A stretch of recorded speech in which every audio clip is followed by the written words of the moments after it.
Like the sea meets every shore, not an if but it's a when.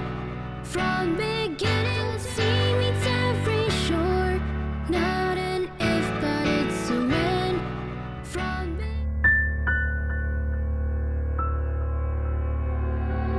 like the sea meets every shore, not an if but it's a when. From beginning, the sea meets every shore, not an if but it's a when. From beginning to the end.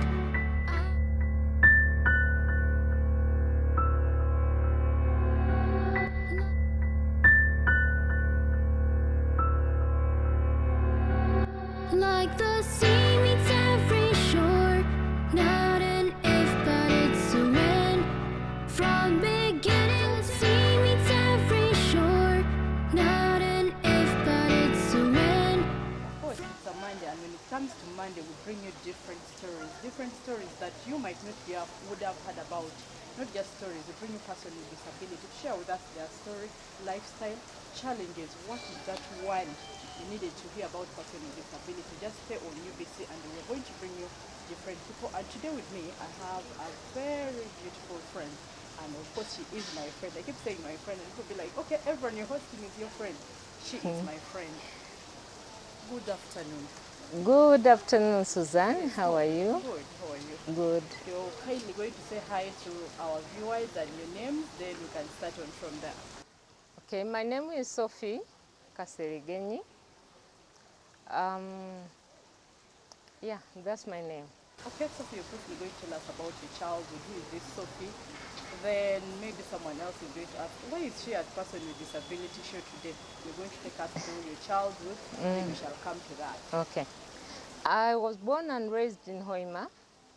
I went to Bulindi Primary School. I went to Wanyange Girls for O level. That's in Eastern Uganda. And Iganga Girls for A level, still Eastern Uganda. And Makerere University Kampala for university. Okay, today I have my good friend on this one show because we have met her and we have had different discussions about how she wants to be in this one show, and she's going to share with us the type of disability she has that I want to learn about it. I haven't met in it before. It shouldn't be like I'm the only person learning. You are learning, because if I don't know, someone else out there is going to do the same. So if you're going to briefly take us through the type of your disability and the cause of it, so how someone out there should be learning. And I'm also learning because you remember the first time we met and I'm like, you're telling me, and it was the first time I'm hearing it. Like, Yes. for real. You're like, Susan, I'm like, yes. Well, from the doctor's diagnosis, it is called cerebellar ataxia. Now, I'm not a medical person, really, but from the little I know, cerebellar ataxia, this is a neurological disorder. It affects balance, control, and coordination of movement. Then a patient walks with difficulty. Yeah, cerebellar ataxia, it mimics like a drunk person, okay? You stagger, your speech is slurred. Yeah, that is it. Okay, so were you born like this? No. No, I was born healthy. I lived normally until, until 1999, when I was at the Law Development Center. After university, that is. Yes. How it happened? I slept in the bathroom and fell. Yeah, so I got off the floor. I was feeling very, very dizzy. But I was at LDC doing my diploma in legal practice. I unsteadily walked back to the lecture room. After sliding? After sliding, yeah. After the fall, I unsteadily walked back. I didn't pay much attention to it that time because I thought it would just pass. Yeah, I thought it was a minor one. But with time, I realized something wasn't right. I was shaking a lot. My body shook from head to toe. Things kept dropping down. After how long? immediately? No, Or it gave it a period of time? it was gradual, 2 months. 2 months. 2 months. But I was still going to school. I was still going to the lecture room. I was out of balance though, so I would hold on to walls or maybe hold a friend's hand to lead me, to help me go to the classroom, to the lecture room. Then things started dropping out of my hands unintentionally. Like I'd be writing and the pen falls down. Then, so what bothered me most was my handwriting. It deteriorated almost to childish scribbles. I could not even read what I was writing because my hands shook a lot. That's when I realized something had terribly gone wrong. That was after 2 months. But because I had only 2 months to graduate at LDC, I hung in there. For 2 months I had this wobbly walk, but I got overpowered. When the shaking became too much, I got overpowered. Then I realized something had terribly gone wrong and I had to seek medical attention. Okay, this means for these 2 months, you never went to any No, hospital? I Neither did not. you get any medical attention? No, I did not. Because I thought it was something that would just pass. I didn't know I had sustained a lot of injury. I did not. Yeah. So you're done now with school, after school, or you first had to go to hospital? Which one came first? I did not complete. I told you I was running with 2 months to completion. That's when I got this accident. So I decided to go to hospital and seek medical attention. Yeah. Okay, let's start from the hospital life. Now you've left first school that had only 2 months to go. Yes. And now you're going to hospital. How long were you in hospital?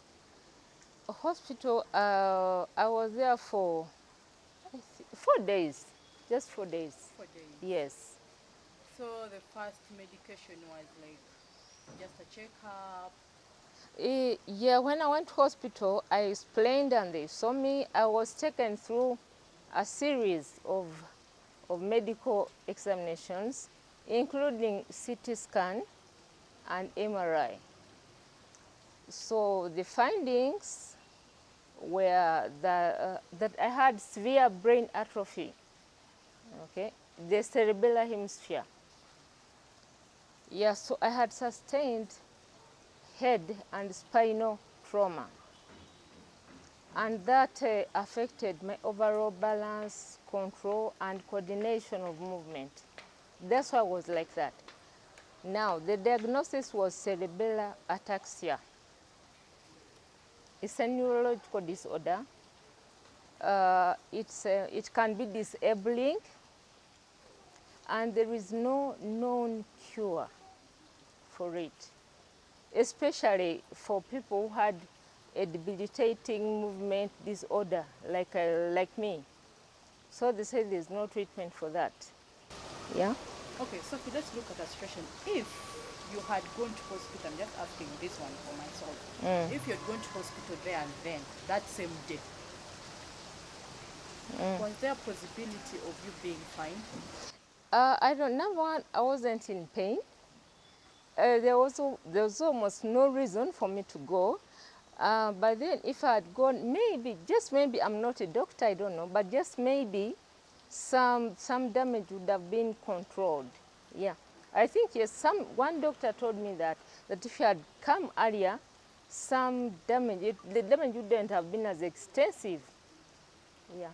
Okay, today I have Sophie, and like I said, I have had a couple of conversations with her before, and it is my first time to have such a situation here.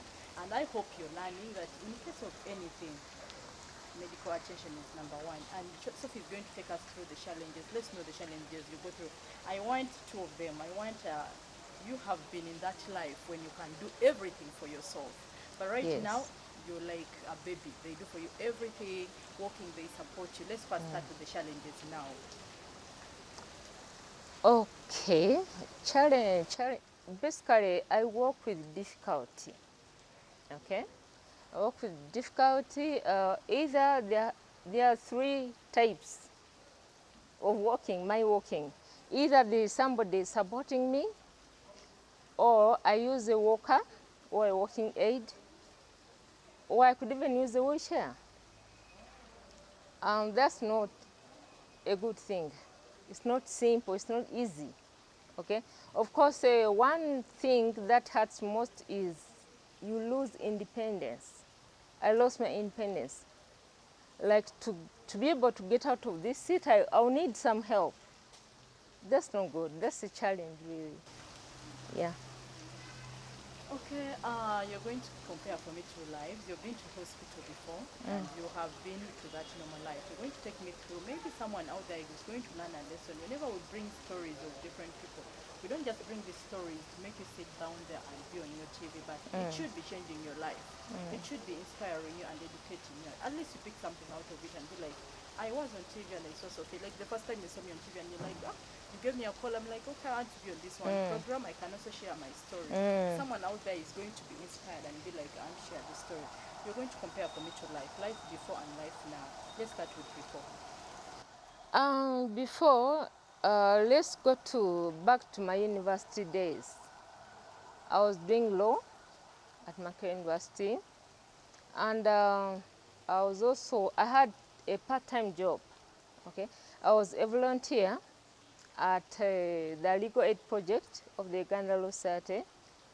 You know the Uganda Law Society, the legal aid project? Yeah, those give free legal services to indigent people. Those are people who can't afford services of a lawyer. So I would work there as a volunteer, and they gave us some good money. Then at one point I also worked as acting administrator of Uganda Law Society. Yep, so those two part-time jobs, they put me in some comfortable financial position. That was good. So at the age of 25, I thought I had it all. Yeah. But that was cut short because of this accident. Yeah. Okay, so let's look at what you're currently doing right now. Of course, maybe it should be there. Yes, currently, but maybe can I take you through what I went through after I was given that diagnosis? Yeah. So, Susan, we all got to hospital to feel better, to get cured, but that wasn't the case with me. When they told me cerebral ataxia, we have no medication for this, of course I was heartbroken. And so the doctors simply advised me to go back home. Imagine you've gone to hospital to get medicine, but they tell you have no medicine. So they advised me to go back home and continue with the neuromotor exercises and physical therapy, you know, focusing on balance and coordination, just to improve on or to halt progression of physical decline. So I was discharged and rolled out of hospital to go and begin my new life as a paraplegic. Remember, I went in walking, by the way, staggering, okay? But I was discharged on a wheelchair. So at home now, as a paraplegic, it was so bad. My spine became so weakened that I could not even sit like this, upright. I had to be backward into the seat in order to remain upright. At one point, Susan, I was being fed, you know, because I could not hold the eating utensils because my body shook so bad. I was being helped to bathe, to eat, you know, basically everything I was just being helped. That was so bad. So, back to your question. You asked what I'm doing right now? Yeah. So, after going through all that, I realized I have to do something. Then, as I continued going to hospital, I met more people, almost in my situation. Okay? So I decided to do something to encourage people in my kind of situation, or to help them or to at least help and alleviate on their plight. Because some things can really be mitigated, okay, or solved. Like for example, my speech was slurred by I could hardly talk because of that fall. It was hard for me to talk, but that got better with speech therapy. So you asked what I do. I came up with a project called Sophgenyi Feeble Care Initiative, SFSI in short. Here we give enabling care to people who have suffered disabling trauma, like myself. Yeah. So this came out of your situation, or you had this, even if you were not today this, you would have done it No, I was inspired by my situation by your situation. because I've lived it. I know how bad it is, and I think I know what can be done to alleviate the plight of a person like me. If Yeah. you're out there and you're not getting inspired by what you're living in today, please sit down and look at yourself and get inspired. Let your life story inspire you to change your life or to change a person out there in the society. Use your examples, use yourself to change like she's doing. She's not just doing it for fun, but she's doing it because she has gone through it and she Yes. knows what it takes to be on either on a wheelchair or be supported. I'm going out for a break and I still have Sophie who is going to take me through what this organization is all about. Maybe you might be a victim, a supporter. Are they called supporters? I don't know how you call them. Supporters, yes. Are they sponsors? Is that right? Sponsors, yes, Sponsors, donors, yes, and partners. good So, Samaritans, well wishers. Yeah. So after a break, and before I go for a break, I'm going to remind you, I am here at Fairway Hotel. This is our physical location right now where we are seated. This is a property of Fairway. This is a property of Fairway Hotel, and in case you want anything, they have everything for you. Fairway is a hotel just within the city center for your parties, restaurant, and the rest. For now, I'm out for break, and when I come back, we are looking at what does Sophie do and why is she doing that. Okay, before I went for a break, I am still with Sophie, and she's here taking us through her life situation. And I'm going to remind you, this is the life I live. If it's your first time to be on this show, we are out every Monday, 14:30. To my Luganda people, Sawa Munana Chitundu, and my name is Susan Awol. I'm the host of the life I live. I'll bring people with disability, person with chronic diseases to share their life story. How do they pick up life in the society? And this one show will just make you feel comfortable if you are out there. And now take me through what you do right now. Let someone out there pick interest in what you're doing, because you're doing it out of passion. You're not just doing it because you want to do it, but you're doing it because you are an example of what you're doing. Yes, as I said, I came up with an organization called Sophgenyi Feeble Care Initiative, SFSI in short. Here we give enabling care to people who have suffered disabling trauma. People like myself. You got into an accident, you got disabled, and doctors have said damage done is irreversible. At SFSI, we try to help you. Yeah. I want to know the help. I want to feel it. I want someone out there should be knowing which help exactly do you give. Well, it's quite new, but in the near future, we'll be providing physiotherapy because it's very, very important. We will be doing occupational therapy. Occupational here, we equip you with the skill. Okay, now, after you've gotten injured, life continues. You must have something to do, okay? And then we teach you simple things like bathing, using the bathroom. We retrain you, okay, dressing up and like talking like me. I was taught how to talk again, okay? So we give them with skills. Then we do home outreaches. We go to people. We go to the remote villages. We identify the people, okay, who are suffering with disabilities, and we talk to them. We see how best we can help them.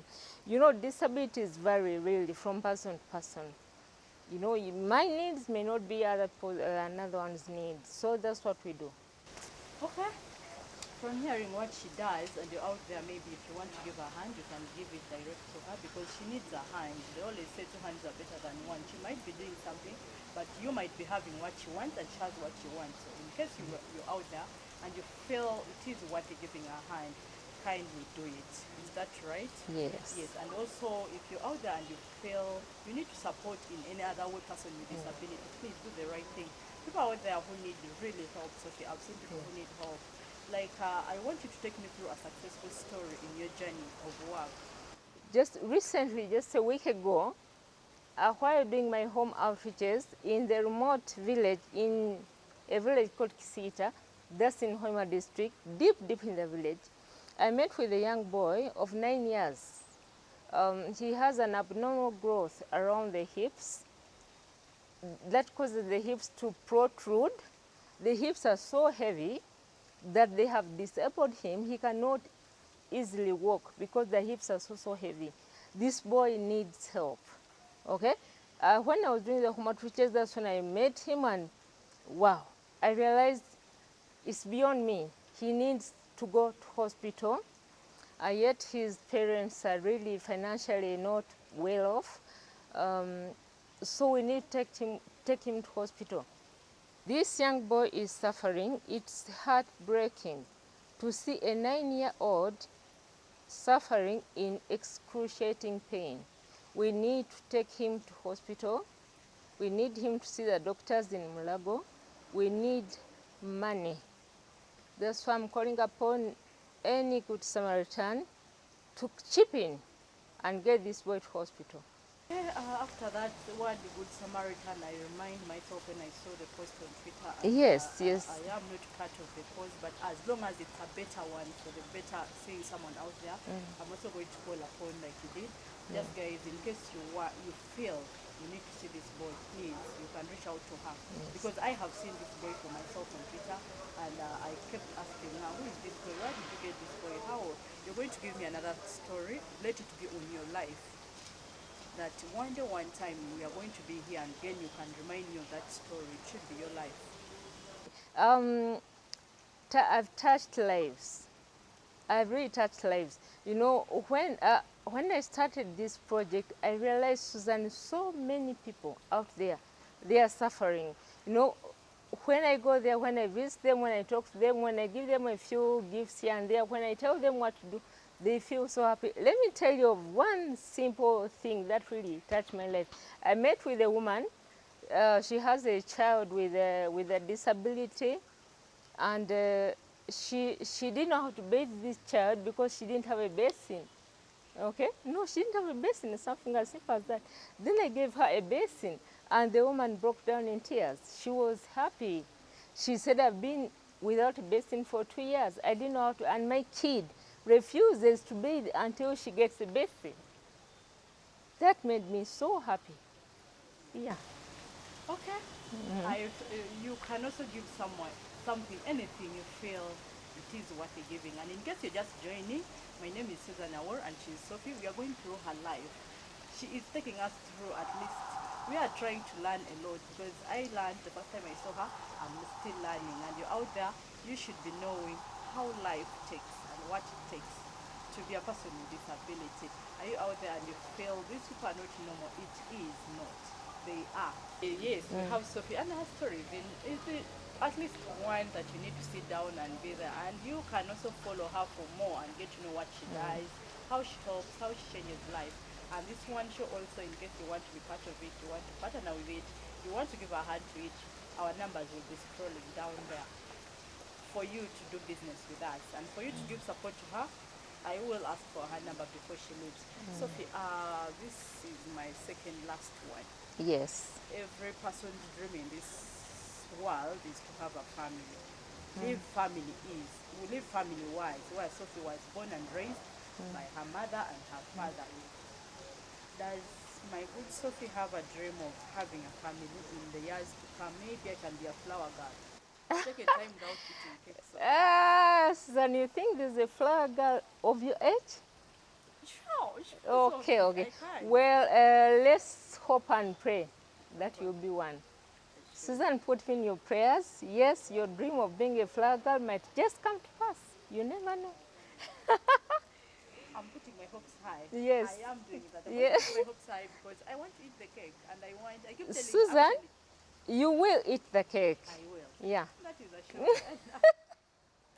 I keep telling people I host, please, if you have a party and you feel you need a flower girl, I am available. Wow. I am available. Then I'm getting myself a beautiful flower girl. I am available. Wonderful. To be your flower girl. Thank so you. In case, please don't bypass me. Don't even invite by writing. Just Hey. give me a call. Susan. There is a party. Okay. We're going to look at. You're going to give advice first. Should be not person with disability, because person with disability should be the last one. First, give it out to the society out there that tries to segregate person with disability. Okay, to those who segregate the people with disability, well, I haven't had anyone segregate me, but I know it happens. Please, that's not a kind thing, okay? It's not a good thing. Do not segregate people with disability because they're also human beings like any other. To those who have, maybe you have suffered disabling trauma, you got into an accident and you got disabled. Maybe the doctors have told you damage done is now irreversible. No matter the poor prognosis, please do not despair. Simply pick up the pieces and start again. That's what I'm trying to do. I'm starting again. This is the life I live. It's very, very good. It's a good show. I encourage you to watch and learn different stories and hear what other people are going through, and in that way, you'll get a better perspective of life. Yes, and from me to you, this show airs out every Monday, 14:30 p.m. And in case it's your first time, my name is Susan Award. We always have different persons with disabilities who bring us different stories. We make sure these stories just are not stories, but these stories change life out there, inspire someone. Someone is losing hope, but these stories make someone feel it is fine. If she can live, then I can do. And right here where I'm seated, I am at Fairway Hotel. And here we believe I can, you can, we can. The life I live, the life I live.